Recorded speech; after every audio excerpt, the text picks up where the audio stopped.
Hey, welcome back to your fitness consult. I am Dr. Mayer. I'm coming at you from my powerlifting gym again. As you can see, I did not want to come here to the gym tonight. It is about 2:30 in the morning right now, just finishing up my workout.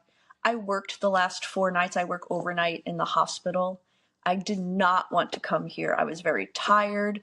I was on the couch. It would have been so easy for me to just close my eyes and go to sleep for a few hours. I wasn't very motivated to do it, but here I am. I did it. I had a great workout, and I'm very happy that I decided to come in. Why did I come in? Because it's part of my habit to come in to the gym, get my workout done.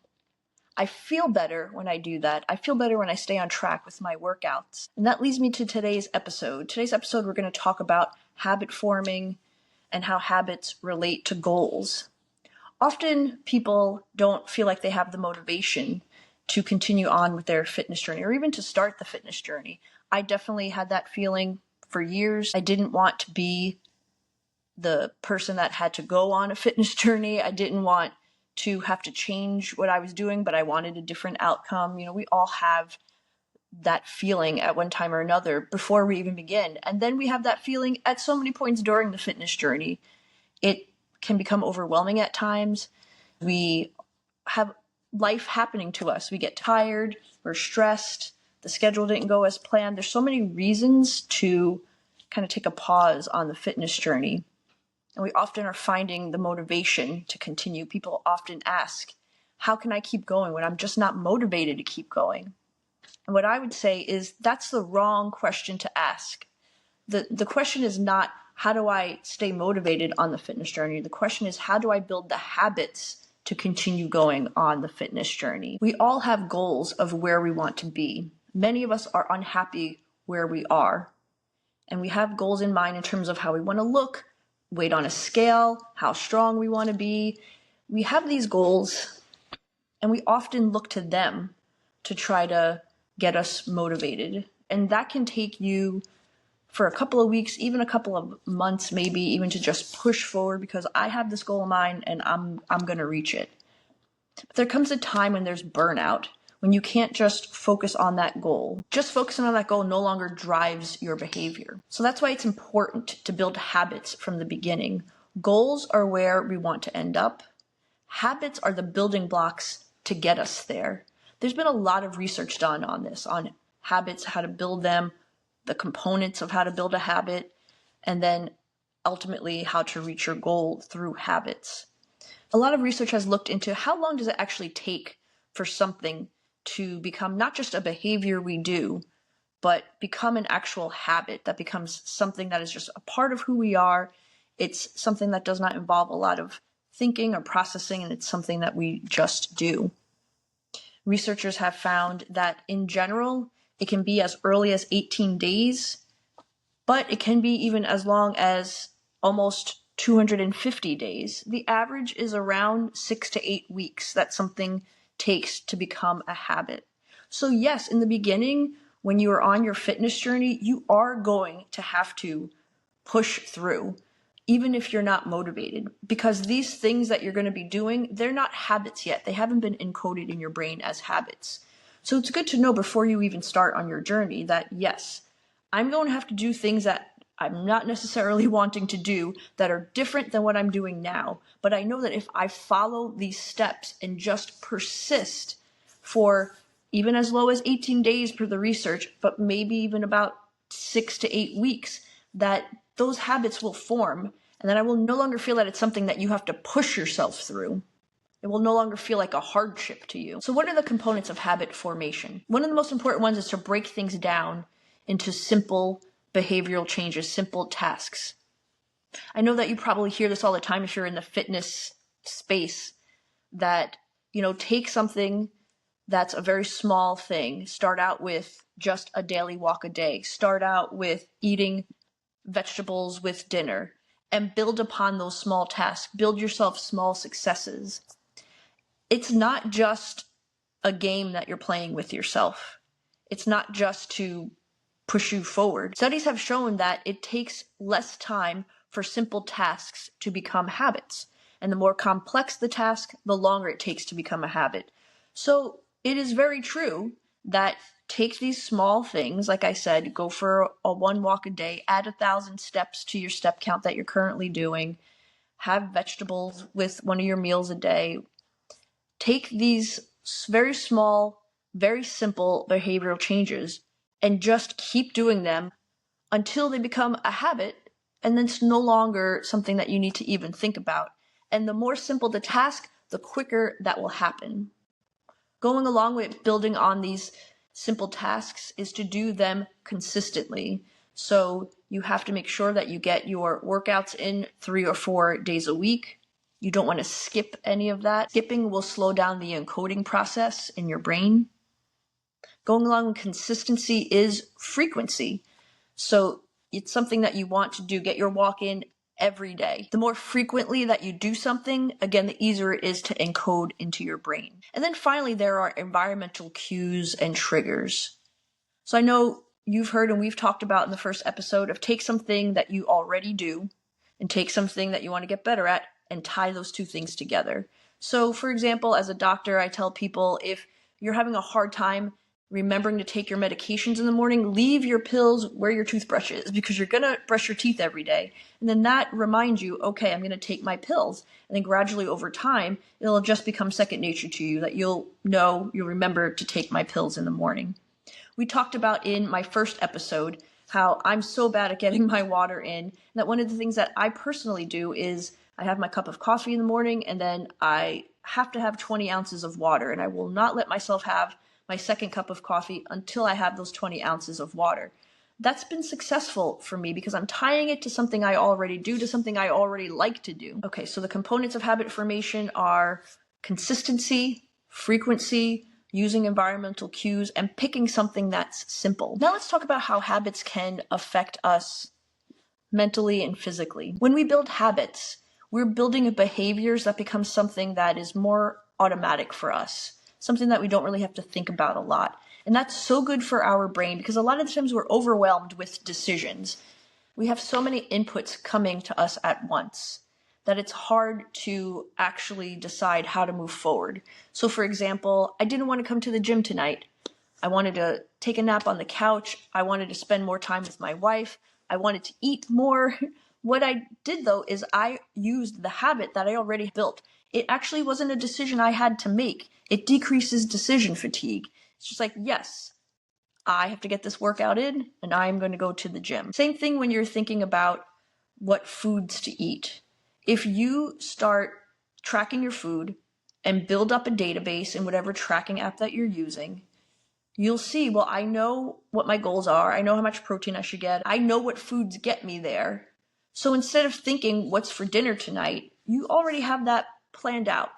Or you already have a sense of what it is. I'm going to choose from these 3 things. These are the 3 dinners that I always have that I know will get me to my goals. And so it decreases decision fatigue even from a nutrition standpoint. Habits increase our efficiency and our productivity. And again, that's because we already know what the next step is. We already know what we're supposed to do. I don't know how many times I would stare at the tracking app and I would say, how am I going to make these numbers work? But having the habits of doing it day in and day out, learning what portions look like, learning what foods work for me, again, it becomes a much more efficient process. As a result of that, a lot of the times our stress will go down, which will decrease our cortisol levels. It will help with our mental fatigue and our mental focus. And it will also help with our sleep, which will also help with decreasing hunger and giving us more mental clarity, as well as physical recovery. Building habits kind of shifts our focus away from what that goal ultimately is to who we are on our way to get there. When I was first thinking about tracking my macros, I was already working out. I already lost about 40 to 50 pounds. And then I was kind of hitting a plateau. And I knew that the next step would be for me to actually weigh my food, track my macros, go into a calorie deficit, and not just eyeball things, because I wasn't trained at that point in time to know how that would work, to be able to do that successfully. And I remember talking to one of my friends and I was like, I'm going to have to become that person that tracks macros. And I don't want to become that person. And guess what? I became that person and it's totally fine. And I enjoy feeling like I'm in control of the process. But I pushed it off for so long. I did not want my identity to change. Being able to build the skill of actually looking at portion size, weighing my food, track it, make sure I get in my adequate amount of macronutrients, that skill led me to the identity of someone that is in control of my nutrition. And so, yes, I have changed my identity, but I've changed it to something that I'm more proud of than I was before. Which leads to the final thing that habits do, which is they build our confidence. Often when you are overweight or not near your fitness goals, our confidence is in the toilet. We don't feel good about ourselves. We don't want to put ourselves out there. The negative self-talk is at an ultimate high. We don't trust ourselves. But through this process of building these healthier habits, you build confidence, you build trust back in yourselves, you take back control. Habits are the ultimate way to feel good about yourself and to feel proud of yourself. Let's now shift to actually talking about what parts of the brain are working to build these habits. Because this really is about encoding change into our brain. It starts in our prefrontal cortex. So prefrontal cortex is included in our frontal lobe, which is right behind our forehead. It's right here. That's where our executive planning functions are. So that's literally just deciding, I'm going to make a change. I'm going to set a goal. I'm going to make a change. That all happens right here in the prefrontal cortex. Let's say that change is, I'm going to increase my steps by 2,000 in a day. So I start to do that based on my prefrontal cortex deciding this is what I'm going to do. One of the things we talked about is to tie that to something I already like to do. So I've decided, let's say I'm going to get an extra walk in after dinner, but before I'm going to sit down and watch my favorite show. So I start to do that. That activates my hippocampus.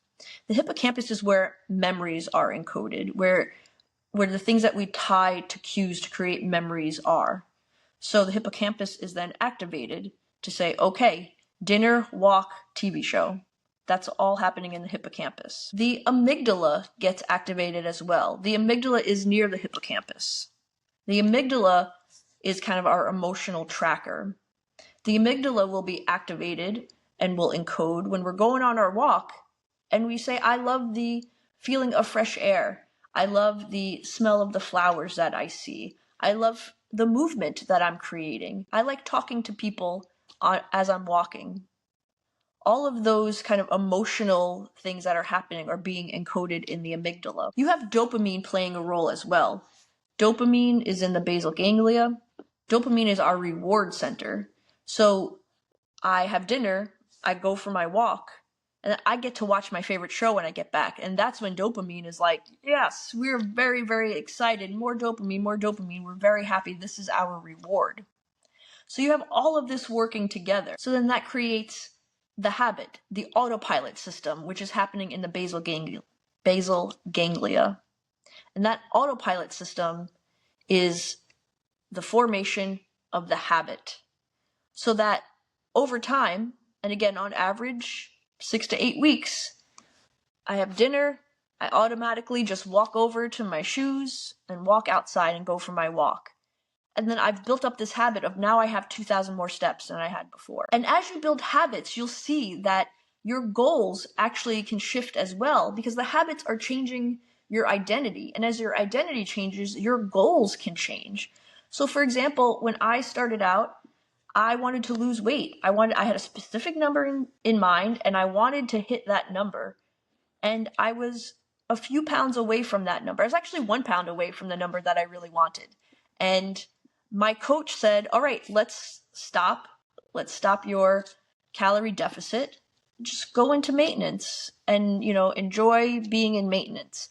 And I fought her on it. I didn't want to do it. I wanted to lose that 1 more pound because my goal was to be tiny. But I ultimately agreed and I went into maintenance. Going into maintenance, getting more calories, helped me be stronger in the gym. And I ultimately ended up going into bulk a bulk shortly after that, eating actually more calories than what my body needs to fuel itself for the day. And that helped me in the gym even more in terms of increasing my strength and making myself have better lifts. And that set me off on a different goal of training in the powerlifting world. And so at age 44, and I've been in 2 meets now, I love powerlifting. I mean, I'm not actually competing on any professional level. It's just a very amateur thing that I like to do, but I'm competing at my age. I started in my 40s. I'm competing at my age. I'm someone now that my goal for a long time now has not been how can I be the tiniest person. My goal is not a number on the scale. My goal is a number in the gym that I want to hit. How much do I want to deadlift and squat and bench? I still have goals for my physique as well, but most of my goals are now in strength, in powerlifting, in the gym. My identity has changed over the last few years, and I would not have predicted that at all when I first started this out. So your goals definitely change as your habits change. If you're just starting out on your fitness journey, then your goal probably is fat loss. Your goal should also be to increase your movement. Your goal should also be to increase your strength, because you can help yourself build habits of nutrition and strength together. Once it clicked for me that what I eat can fuel my workouts in the gym, that improved my relationship with food. I didn't feel guilty about eating carbohydrates in general because I know that that is the primary fuel source for my workouts in the gym. And you learn exactly how many grams of carbs you should eat before you go and work out into the gym, what works for your body. And then it becomes even more of a confidence builder. I became even more empowered with being in control of my nutrition. And often while you are seeing the scale slowly decline, you are seeing the numbers in the gym go up a ton. So they can reinforce each other, and that will reinforce the positive habits that you're forming on both ends of the fitness journey. So I would say if you're starting out, pick one thing from each. Maybe it's going for a walk a day. And make sure you get that in every day. Make sure that you don't skip it. Make sure you do it at the same time. Tie it to something that you already like to do, or give yourself a reward for something after that. You'll see you'll build that habit up. Pick something nutrition-wise. If you feel like you're not ready to start weighing your food and tracking your macros, then add vegetables to 1 meal, 2 meals a day. And again, do that every day. Do that with, if you pick dinner, do that with every dinner that you have. Build up those habits. Those are 2 simple things. We know because of our discussion with habits that the more simple the behavior, the quicker it is to become a habit. So you'll know that in a few weeks to maybe 2 months, you'll have those things built as habits. They'll become automatic for you. And that will help shift your identity. Now I'm somebody that goes on a walk every day.